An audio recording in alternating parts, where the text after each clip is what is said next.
Good afternoon. Happy Mother's Day. Thank you guys for tuning in to my podcast this week. This week we're going to be discussing the NBA playoffs. It's the NBA season in general. A lot of controversy and stuff been going on and everything. So let's just go and dive right in. Get it done real quick. All right. First thing we're going to cover is the Cavs versus Celtics series. As you can see right now, they're playing right now. Boston's up 75-53 on the Cavs. So, give you my predictions on the series at least. The Cavaliers, I feel like the Cavaliers are, like I said, they're gonna lose this first game. It looks like because they look like complete trash right now. Um, they like I said, they didn't have time to rest. Neither did both of the teams. They didn't have time to prepare. Do I think it's gonna be the outcome of the series? No, they have to make adjustments. So with that being said, I think the Cavaliers are gonna end up winning the series in six. I think the Cavaliers win the series in six. They win 4-2. They lose this first game. They lose one at home. They finish the series out in Boston in Game Six, though. Um, I don't think the Cavaliers have manpower and they actually have great role players and they have great players and young players. But at the end of the day, they are playing LeBron James and company, and I think they don't have enough to stop him. At the moment, though, their game plan right now is actually working, so it's possible that it can actually turn their way in the way they've been playing, but I just don't see it happening the whole series though, which would be nice to see. I mean, another team other than LeBron James go to the finals, but I just don't see that happening though. So what I'm gonna say is, like I said, Cavs in six, we will see. Um, be a good series on that one. Move on to the next series. We got the Warriors versus the Rockets. This is gonna be the best. This is gonna be the best playoff series. In this year's playoffs. Of course, you got KD, Stephen Curry, Klay Thompson, and Draymond Green on one team, and then you got Chris Paul, Clint Capella, and James Harden on another team. And like literally, it's been a rivalry this whole season. It's been talked about this whole season. People already knew like this is gonna be the meetup. So like we're excited for this game. We're ready for this game. I'm ready for this series. Now, the Rockets has the series lead on them from the regular season. It was 2-1. The Rockets won two games. Warriors won one. Um, like I said, both of the games were good. It was one blowout game. One game the Warriors did get blew out. One game the Rockets got blew out, and then the other game was real close. Do I think that's gonna series gonna go? I actually do not. I actually have the Warriors winning in five. I don't think the Rockets. I don't trust James Harden. I think James Harden is a great player, but when it comes to the playoffs, at times he starts to nut up and he starts to mess up a little.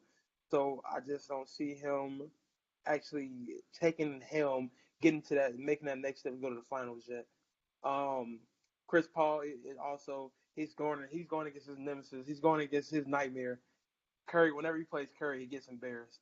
Gets embarrassed. So I'm telling you right now that Curry is going to embarrass Chris Paul. I love Chris Paul. He's a great defensive player, but Curry is going to embarrass Chris Paul, and y'all notice that he's done it every single season since he's actually played to the level he was supposed to. I don't see Chris Paul being able to do what he's been doing against all these other players, scoring 40 points and stuff like that.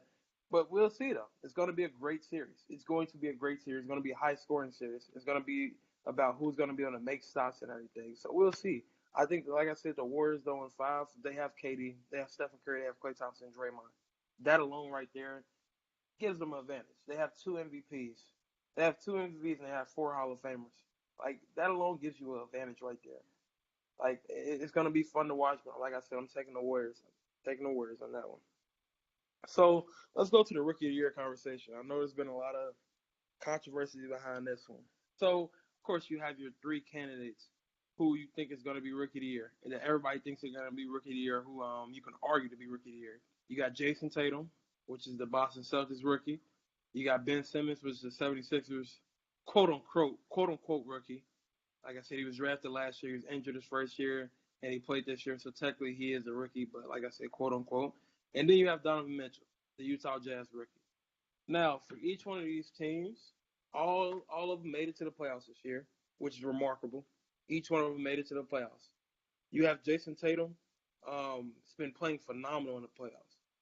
My only knock on Jason Tatum would be though, in the regular season, he didn't play that great. He played good. He played good.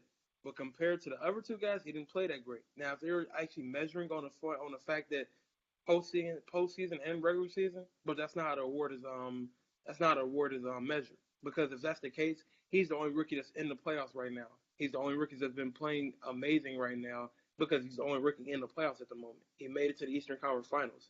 In the regular season, Jason had 13 points a game. He round up. He had 14 points a game, 5 rebounds, 2 assists, shooting 400 around 475% from the field. So he had a good year. He had a good year. But when you compare it to the other two though, as far as regular season, his year wasn't as good as numbers wise as the other two. Which I'll go to Ben Simmons next. Ben Simmons played phenomenal. The only knock on Ben Simmons is he actually a rookie? Technically, by NBA standards, yes, he is a rookie because this is his first year playing. But he was drafted in 2016. He wasn't drafted in 2017 like everybody else. He was drafted a year ago. So technically, you can say he's not a rookie. But by NBA standards, he is, which gives me the fact that Ben Simmons always averages a triple double. He averaged 15 points per game, 8 rebounds per game, 8 assists per game, and shooting a .500 field goal percentage, and with 1.7 steals per game. Ben Simmons had a phenomenal year. He took them to the playoffs. They wasn't in the playoffs last year. He played phenomenal. Um, if we just talk about the regular season, he played phenomenal. He had his bad series last year against the Celtics. He played bad against the Celtics. He did not have a good postseason for against the Celtics. So, like I said, though, you can't count that because it's a rookie of the year. It doesn't go off of the whole season. It only goes off of the regular season, not postseason. I would give the award to Ben Simmons. But let me go to Donovan Mitchell first too. Donovan Mitchell impressed everybody. No one expected him to do as good as he did. He took the Utah Jazz, which lost their best player, and Gordon Hayward, who went to the Celtics. He took the Utah Jazz to the number 2 seed in the playoffs. Like,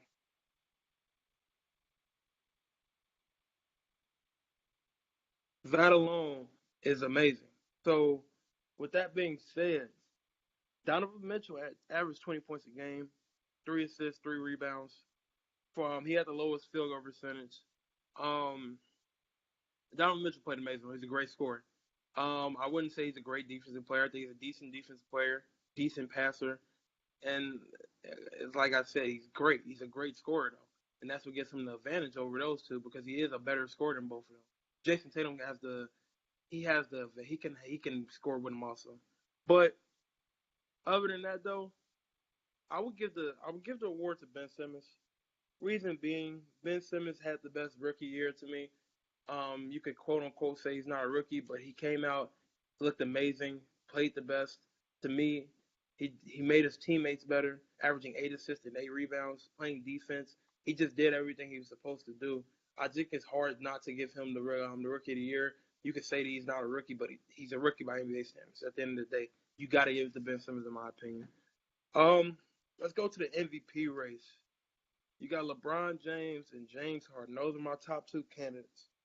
Now, a lot of people are gonna say that James Harden should have got the MVP. I mean, that should get the MVP this season because he averaged 30 points, 8 assists per game, and 5 rebounds, which is amazing. It's amazing. He played amazing this year. But um, LeBron James is in his 15th season. Played every single game this year. Didn't miss a game. Played every single game. Averaged 27 points, 8 assists. I mean, 8 rebounds, 9 assists, shooting over 500%.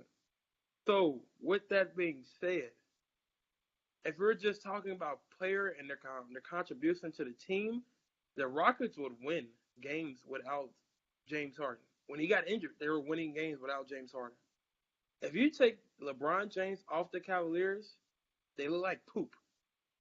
They look like poop. They can't win anything. They have nobody that's going to score. They have nobody that's going to facilitate. LeBron James is the Cavaliers. James Harden is the best player on the Rockets, but you take him off the team, they'll still win games. I honestly think like if you take LeBron off the team, they won't make the playoffs. And that's what the most valuable player is. The most valuable player is the person that's most valuable to the team. It's going if you was to take him off that team, they wouldn't do anything. It contributes most to that team, and that's what LeBron does. They're gonna give the award to James Harden because at the end of the day, James Harden had the best record in the league this year. He played phenomenal. Do I agree with it? No. Is it a tight race? I don't think it's gonna be. I think James Harden's gonna win it like by by a great amount. But like I said, in my opinion, LeBron should win it. By those reasons, LeBron should win it. Um, at the end of the day, though, LeBron has 4 MVPs, so he doesn't really need no more. But LeBron is honestly like the MVP. I'm not even a LeBron fan, but LeBron he's the MVP every season. He's literally MVP every season for what he does for his teams and everything. So with that being said, though, I think James Harden's gonna get the award. I don't think he does. I don't think he should, but James Harden's gonna get this award. Which, like I said, we'll see when it happens. But let's figure it out, though. We'll figure it out. Let's go. Like I said, it's around that time again that you get to the GOAT conversation again and everything. You know, it's always beautiful to look at the GOAT conversation. Um, so with that being said, let's talk about it. Everybody always says LeBron James. You got people that says Michael Jordan's the GOAT, of course. I mean, technically, like I said, he was the greatest for a while, and like I said, they have every reason to believe that he is the GOAT. Um, Now you got LeBron coming up though. You got the new people. You got us millennials, and you got some of the older people saying, "Hey, LeBron's the GOAT for what he does." So I'm gonna give you my take on it. At the moment, I don't think you can say LeBron is the GOAT yet. LeBron has three. He has three championships. He's been to 9 of them. He's been to no. I'm sorry. He's been to what is he 3 or 5? He's been to 8 of them. He's been to 8 of them. I was counting this year because he's gonna lose this year too. But that's besides the point. Um, he's 3-5 in the finals. He's lost 5 finals. His win to loss margin in the finals, which isn't all his fault every single time. His win to loss margin in the finals is terrible to me. You can't lose 5 finals and then only win 3. That's not good to me. But at the end of the day, though, LeBron when he retires is gonna have he's gonna have the most points. He's already gonna have the most points in the history of NBA, which is he's gonna have like 40K points. If he gets that, it's hard to dispute anything. He's gonna be top 5 in assists. Michael Jordan is not. Michael Jordan is regarded a ball hog. Yeah, I know he's not. He's not top 5 in assists. LeBron is remarkable enough that he's gonna be top 5 in assists. He's gonna be top 10 in rebounds. Michael Jordan is not top 10 in rebounds. The reason why people put Michael Jordan up there on that pedestal and he's the best player of all time is because he's 6-0 in the finals. Granted, LeBron has been in the finals 8 times and he's lost 5 of them. But it's still remarkable that man was able to get the 8 finals. I'm not committing that committing that he's lost 8 finals at all. But it doesn't matter though. At the end of the day, he's gonna keep getting there. So with those 3 rings, so by the time he retires, I do feel that LeBron will be the greatest player of all time. But we'll see though. He has to win another finals for me. He has to at least get 4 rings. If he gets 4 rings, then that's when I say he's the greatest player of all time. Until then though, I can't say that. Because he's just always going to be considered a loser. He's going to be considered as having a losing record in the finals. But also another thing that sparks the conversation is that they're supporting cast. So, for instance, of course, everybody knows Michael Jordan's players. He had Scottie Pippen, he had Dennis Rodman, he had an old George Gervin. But I'm going to talk about their two. I'm going to talk about their main players who we would say their supporting cast was. Yeah, Michael Jordan had good role players, just like LeBron had good role players. Let's talk about the main superstars they had on their team. Yes, there were superstars too, because people try to say that they won't. They weren't. So, of course, when LeBron left Cleveland for the first time, he went to Chris Bosh and he went to Dwayne Wade. And Michael Jordan, of course, played with Dennis Rodman and he played with Scottie Pippen. Those are his two superstars. I'm going to compare numbers to you guys because people like to say, oh, Michael Jordan had a lot of help. But, like, LeBron had a lot of help because I'm just going to compare the big man. You got Chris Bosh. Chris Bosh averaged 92 points a game. Dennis Rodman averaged 7. Dennis Rodman's not a scorer, though. He was a defensive player. He was a rebounder. He played his role. In no means, though, that Dennis Rodman was not being as productive as Chris Bosh as far as scoring wise. But he didn't have to, though. He had Scottie Pippen. He had Michael Jordan. So I'm going to keep going, though. Chris Bosh has averaged 8 points a game. 8 rebounds a game. Dennis Rodman averaged 13. Yes, Dennis Rodman has that advantage because he was a rebounder. Chris Bosh averages a block a game. Dennis Rodman didn't average really nothing. As far as assists wise, which really doesn't matter, as a big man. Chris Bosh averaged two. Dennis Rodman averaged two pretty much too. Um, if you compare the stats, like I said, only thing that Dennis Rodman has over him is rebounds. But that's not saying though, because Dennis Rodman is one of the greatest defensive players ever to play the game, and I feel that he is the greatest rebounder ever to play the game. But Chris Bosh is a Hall of Famer at the end of the day. So they both had a Hall of Famer in that instance, but I would always give the advantage as far as scoring wise to I would give that advantage to Chris Bosh. It's gonna help you more, but it depends what you need. Because I love Dennis Rodman. I love Dennis Rodman as a player because he was a great player as far as defensive wise. So I would give that advantage to Chris Bosh over Dennis Rodman as far as scoring wise, but like defensive wise and stuff, you gotta give it to Dennis Rodman. Um, then as far as Dwayne Wade and Scottie Pippen. I'm sorry, people always put Scottie Pippen on this pedestal. Scottie Pippen was a great defensive player. He's known for his defense.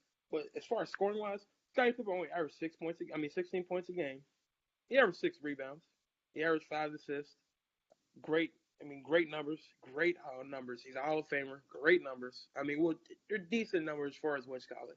You wouldn't consider him a great player though, but people do consider him a great player. They consider him one of the top small forwards of all time because of his defense and how savvy he was and everything, and because he played with Michael Jordan. He has 6 rings, so they consider him one of the greatest of all time. Do I agree with that? No, I don't, because his numbers aren't that great for you to say that. And maybe older people are like, "Oh, you didn't watch him play and stuff like that." Like I said, I've seen games of him and I've seen him play, but I just don't feel like that he was that great of a player for y'all to say he's one of the greatest small forwards of all time. But you compare him to Dwayne Wade. Dwayne Wade is one of the greatest shooting guards of all time. You can arguably say he's the top three shooting guard behind Michael Jordan and Kobe Bryant, which are two of the greatest players of all time. D Wade averaged 22 points a game. He averages 4 rebounds. He's a shooting guard. He's not supposed to average that much. He averaged 5 assists per game, which is the same as our Scottie Pippen. He shoots a higher field goal percentage, and they average almost around the same amount of steals. D Wade, as I said, is one of the greatest shooting guards of all time. He's going to go down as one of the greatest players of all time. He retires this season, regardless. He's a top 20 player of all time. I can't say Scottie Pippen is a top 20 player. People might call me crazy. People might say I'm crazy, but he's not a top 20 player to me. As far as saying that though, you got to add another factor. LeBron also had Kyrie Irving. He also had Kevin Love. He had two more Hall of Famers. You could say Kevin Love's not a Hall of Famer, but in the NBA, the Hall of Fame is a joke. So with that being said, if Yao Ming's a Hall of Famer, then Kevin Love's a Hall of Famer easily. Like people have to notice that. Like Yao Ming's in a Hall of Fame with no ring and played 6 seasons and only played like 48 games in 3 of them. He's a Hall of Famer. If Kevin Love's not a Hall of Famer, then I don't know who he is then, because Yao Ming's in the Hall of Fame. He has to be. Kyrie Irving's definitely a Hall of Famer. He's going to be a Hall of Famer. He still has a lot left in his career. He's going to be a Hall of Famer. The man's tearing the league up. He got injured this year. He made the Celtics look good, though. They're still playing amazing right now without him, but he still plays great, though. Um, like I said, LeBron definitely has a better supporting cast than overall. Um, the people that say that LeBron doesn't have a better supporting cast and Michael Jordan played with better people, no, you can't say that to me. That's impossible. Like he has too many people. Impossible to say that. He had too many Hall of Famers. He played with 4 Hall of Famers. You can't say that.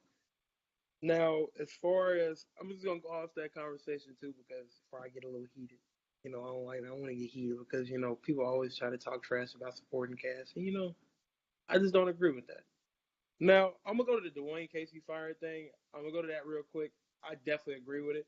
When you win 50 games, 3 seasons in a row, you don't get past the first – you don't get past the into the finals, because that's what their expectations should be, especially this year. It was number 1 seed again, and you didn't get into the finals. Don't don't say he didn't deserve to be fired, because he's not doing what he's supposed to do. Yeah, that's mediocrity if you're going to keep on expecting somebody to go to the playoffs and not make it past anywhere. You need to be able to get to the next round. You need to be able to get to the finals. He has not got them there. That's mediocre. He's very mediocre, especially with the team he has. He got swept by LeBron and company. Their team is not that. LeBron's team is not that great this year. Do I think that LeBron's team is going to get to the finals? Yes, but it's not that great. And you got swept by them. Like, you should honestly be ashamed. I think he deserved to be fired. Do I think he should get another job? Yes. With a different team? Yes. But we'll see though.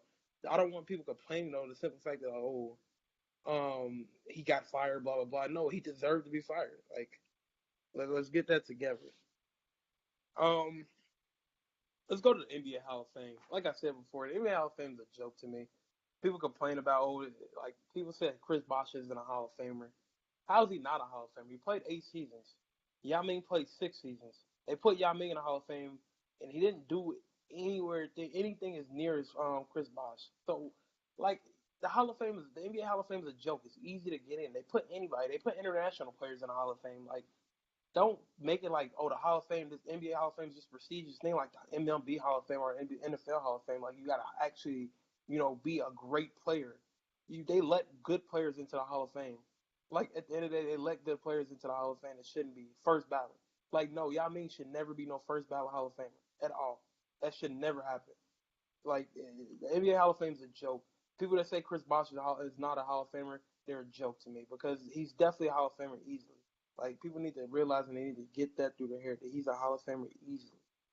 Um, like I said, people always complain about, oh yeah, Hall of Fame, NBA Hall of Fame is actually hard to get into. Like, like look at the people that's in the Hall of Fame compared to the people that how long it takes for people in the NFL to get into the Hall of Fame. It took Terrell Owens, who is arguably one of the greatest wide receivers of all time, 3 years to get into the Hall of Fame. And like, if it was the NBA Hall of Fame, he'd get in immediately for what he did. Like it's just crazy. NBA Hall of Fame is a joke to me. People need to realize that, and people need to know that it's really a joke. So for y'all to say Chris Bosh is not a Hall of Famer too, it's asinine. It really is asinine. It makes no sense. I'll go to my last point. Let you guys go. Go to my last point though. You got the NBA Finals. Here it come up. I'm giving my prediction who's gonna be in and who's gonna win it real quick. I got Warriors Celtics again for the fourth year in a row. Yeah, I know everybody's tired of seeing it. I'm not yet because I like seeing LeBron lose. He was, hey, it's okay. I like seeing LeBron lose. Great player. I love him as a person. But guess what, though? He's going to lose again. Kevin Durant and company, he's not beating them at all. So I think the Warriors are going to go to the finals again, and they're going to. I got them winning. I got them winning in 6. Simple. Warriors in 6, guys. All right, and we're gonna let everybody go. Like I said, happy Mother's Day to everybody. Have a blessed day, and peace out.